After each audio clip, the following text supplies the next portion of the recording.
Hi. I just had to come back for a few minutes because I happened to notice in the background, you can probably see it right over my head, there's bread. And I know that the keto police are out there, and they are out there, and they will be watching, and they'll be commenting. So the bread, there's cinnamon bread, and there's cottage bread with the powder, the white powder on it.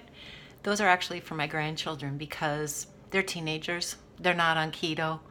And so grandma buys them keto bread, or not keto bread. Grandma buys them bread to have when they come on the weekends. So what can I say?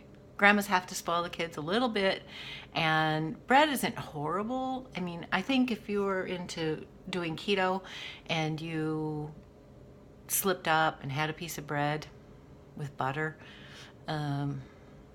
personally, I just don't think it's the worst thing in the world as long as you're into the fat burning mode. If you've already gone, your fasting days, and then you're, into that mode where you're actually burning fat from calories instead of storing fat, then having a piece of bread's not going to be horrible.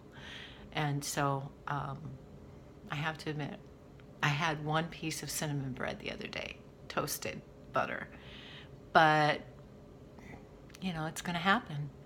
And so you just kick yourself a little bit, say, okay, that's enough. Now I need to get back into the realm of going back into what I'm supposed to do, back on keto.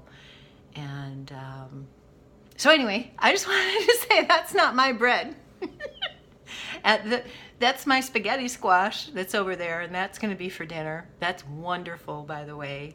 Bake that spaghetti squash, and then you take it and shred it into strands. And then I put a little heavy cream in there with butter, Parmesan cheese, little cheddar cheese, whatever kind of cheeses I have in the refrigerator. And, maybe some Himalayan salt, pepper. And then you mix that up and pop it back in the oven for 15-20 minutes so the cheese gets melted in there. And just that with a hamburger or a cheeseburger is really good. So that's probably going to be a dinner tonight. A hamburger with some spaghetti squash. No bread. Bye.